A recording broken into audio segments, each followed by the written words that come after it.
ہماری دعائیں ہمیشہ کی طرح آپ کے ساتھ ہیں. ہماری گزارش ہے کہ ہمارے یوٹیوب چینل کو جن دوستوں نے سبسکرائب نہیں کیا سبسکرائب کر دیں, بیل آئیکن کو پریس کر دیں, لائک ضرور کریں, اور اس کے علاوہ جو کمنٹس ہے, جو سوال پوچھا جائے اس کا جواب ضرور دیں. فیس بک کا ہمارا نیا پیج ہے سوشل میڈیا ٹاک شو 1, اس کو ضرور فالو کریں, سرچ کر کے کریں.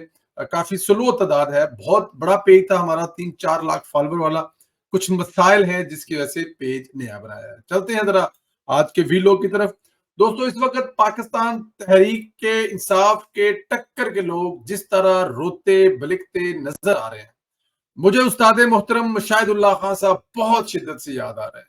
اللہ انہیں غریق رحمت کرے. وہ تحریک انصاف کے مختلف دور اقتدار میں ہونے والی انتقامی کارروائیوں پر کہا کرتے تھے, ہم نے مشرف کے دور میں جیلیں برداشت کی, ہمیں جیلوں کی عادت ہے, ہم نہیں ڈرتے.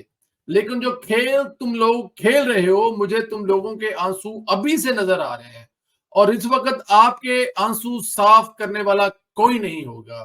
تب ہم لوگ ہی آنسو پوچھیں گے. میں ہوں گا, پرویز رشید ہوگا, رضا ربانی ہوگا, کیونکہ جنہوں نے تکلیفیں برداشت کی ہیں وہ کسی کو درد نہیں دیتے. آج جب یہ روتے ہیں تو سوچتا ہوں اگر مشاہد اللہ خان صاحب زندہ ہوتے تو ضرور ان کے آنسو پوچھتے. لیکن ان کے آنسوؤں سے یہ بھی طے ہو گیا کہ اصل ٹکر کے لوگ میاں نواز شریف کے پاس ہیں, کیونکہ انہوں نے تحریک انصاف سے ڈبل تکلیفیں برداشت کی. انہوں نے تو پھر بھی ریاست پر حملہ کیا, فوج پر حملہ کیا. نون لیگ کے رہنماؤں نے صرف جمہوریت کا ساتھ دیا اور ڈکٹیٹر نے اذیتیں دی. ان اذیتوں میں سے ایک مختصر سا حال پرویز رشید صاحب ہی بتا دیتے ہیں کہ نہ تو کوئی بھی آنسو بہائے بغیر رہ نہ پائے. مشرف دور میں ان کے بیٹے کے سامنے جو سلوک کیا گیا, پرویز رشید صاحب نے ظلم کی ہر حد برداشت کی اور اپنے قائد کا پارٹی کا ساتھ نہ چھوڑا.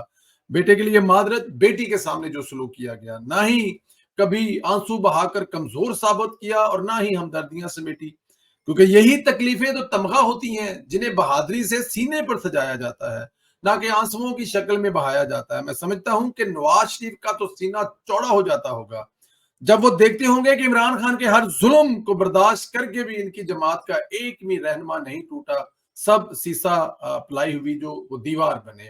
ادھر اگر پاکستان تحریک انصاف کو دیکھیں تو ایک آ کر وہ کارنامے بتاتا ہے پاکستان تحریک انصاف کے قائد جو کہ ان کے چیئرمین صاحب ہیں, ان کے جو کارنامے بتاتے ہیں آ کے آپ کانوں کو ہاتھ. اور بتاتا کون ہے؟ جو سب سے نزدیک ہے, عثمان جو ڈار صاحب ہے, ریسنٹلی انہوں نے جو دھماکے کیے ہیں, وہ کیا میری آپ کی عقل یہ کہتی ہے کہ یہ وہی عثمان ڈار ہے جو ایک فرعونیت والے لہجے میں کبھی خواجہ آصف کو کہتا تھا کہ سیالکوٹ سے تمہارا ختم ہو گیا, اور کبھی میاں برادران کے بارے میں, اور کبھی ان کی بیماریوں کے بارے میں, اور کبھی جلاب وطنی کے بارے میں, اور کبھی ٹاک شو میں بیٹھ کر مختلف نون لیگ کے رہنماؤں کے ساتھ جو بدتمیزی کرتا تھا.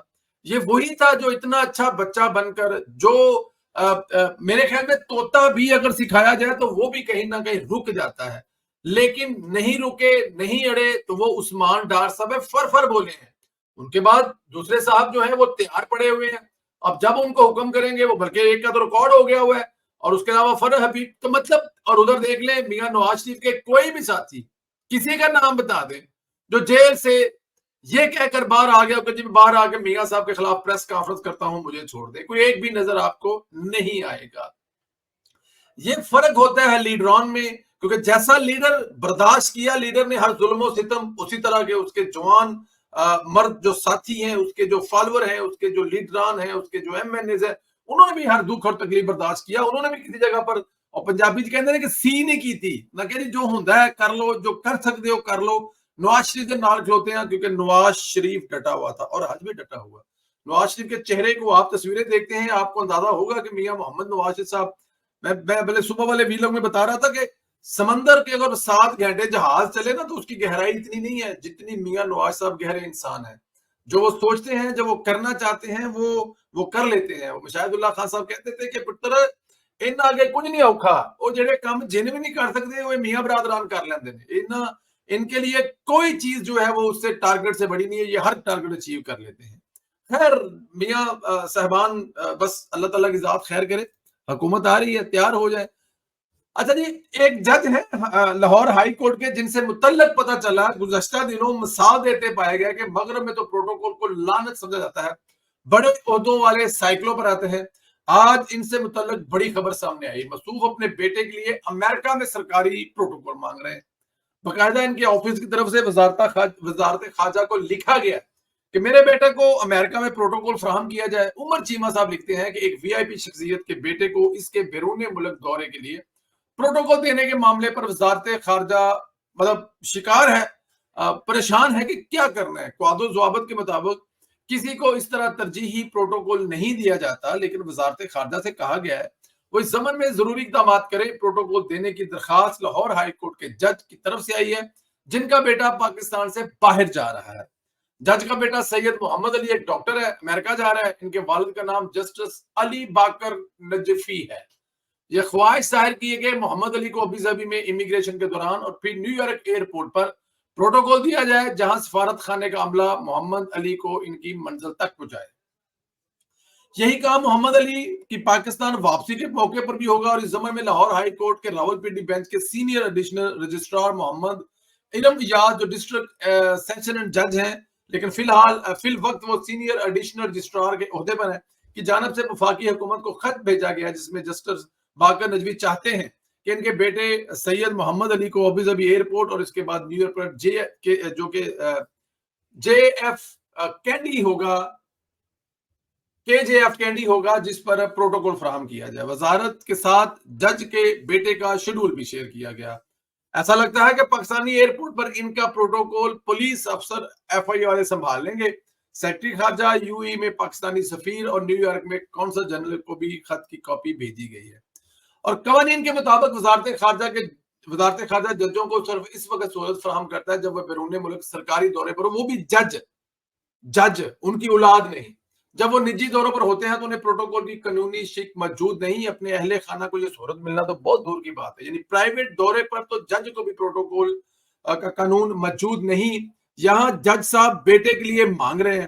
اب آپ یہاں اندازہ کریں کہ یہ جج سیاستدانوں کو اپنے کٹہرے میں کھڑا کر کے خدا بن جاتے ہیں، انہیں کرپشن اور پروٹوکول کے تانے دیتے ہیں، ان کے ضروری سیکورٹی حوالے بھی واپس لے لیتے ہیں، انہیں وزارت عظمیٰ کے عہدے سے بھی ہٹا دیتے ہیں۔ ان کی اپنی حرکتیں دیکھیں تو کتنی شرمناک ہیں۔ اگر یہ کسی اور ملک میں ہوتا تو ایسے خط پر جج کو ہی مس کنڈکٹ پر فارغ کر دیا جاتا، کیونکہ اس نے اپنے عہدے کا غلط استعمال کیا ہے، لیکن یہاں تو سسٹم ان کے ہاتھوں میں یرغمال بنا ہوا ہے۔ دوستو اس پہ اب میں آپ لوگوں سے کیا مطلب یہ ججوں کو معاف کر دیتے ہیں، میرے خیال میں دل تو میرا بڑا ہے کہ میں جتی لا لوں، لیکن چلو دفع کرو پر معاف کر دیتے ہیں۔ پی ٹی آئی کے ہاتھ سے بلے کا نشان جانے والا ہے۔ اہم ترین خبر سامنے آئی ہے کہ پی ٹی آئی کے خلاف بطور جماعت غیر ملکی فنڈنگ کے کیس میں ایک نئی درخواست فائل ہونے والی ہے۔ اس کیس میں ثابت ہو گیا تھا کہ پی ٹی آئی نے اسرائیل، بھارت سمیت دیگر ممالک سے غیر قانونی فنڈنگ لی۔ عمران خان کے اپنے قریبی ساتھیوں نے بھی تصدیق کی تھی۔ غیر قانونی فنڈنگ کے ثبوت تک نہ چھوڑے گئے۔ اب اس کیس میں پی ٹی آئی کو دھچکا لگے گا، بلے کا نشان چھن گیا تو رہی صحیح کسر بھی پوری ہو جائے گی، اور اطلاعات ہے کہ بلے کا نشان جہانگیر ترین اپنی جماعت کو دلوانے کے لیے متحرک ہے۔ اب اس پہ ملی جلی مطلب یہ وہی چیزیں ہیں جو پہلے دوسری جماعتوں کے ساتھ ہوتی رہی ہیں اور اب تحریک انصاف کے ساتھ ہو رہے ہیں، لیکن خیر تحریک انصاف نے جو کیا ہے وہ پاکستان کی کسی بھی سیاسی جماعت نے کیا نہیں ہے۔ سیاسی جماعتیں بنائی جاتی ہیں، وہ گھیری جاتی ہیں، لیکن یہ ایک واحد پروجیکٹ ہے جو بنایا گیا، اور اکثر آپ نے شاید فلمیں دیکھی ہوئی تھی، میں پتہ نہیں اب کسی فلم کا نام بھول جا رہا ہوں، کہ وہ انسان خود ہی کوئی جانور یا کوئی ایسا بناتے ہیں، کوئی بہت بڑی قصے کی بنا لیتے ہیں، اور بنا کر جو ہے نا وہ انہی کے خلاف ہو جاتا ہے۔ یہ عمران خان صاحب جو ہے نا اسی قسم کے انسان جانور بنے کہ یہ بنایا تو تھا اسٹیبلشمنٹ والوں نے، لیکن بنانے کے بعد وہ جو کہتے ہیں نا کہ وہ بنانے والے پینچر کی جگہ رکھتے ہیں، لیکن عمران خان کے پینچر کی جگہ رکھ کے کہیں بھول گئے ہیں۔ تو عمران خان نے جو 3 سال اس ملک کا حال کیا، اور اس کے بعد جو سوا سال جو اس ملک کی اسٹیبلشمنٹ کے ساتھ جو اس نے کیا، وہ سب آپ کے سامنے۔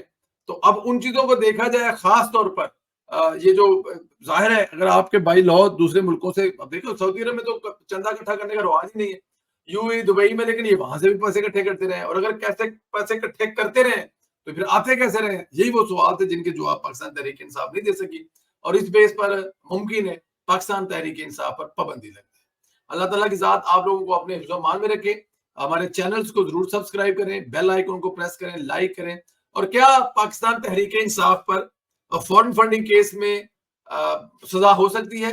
پارٹی کا نشان ختم ہو سکتا ہے؟ پارٹی ہمیشہ کے لیے نااہل ہو سکتی ہے؟ کیا ہو سکتا ہے اس میں؟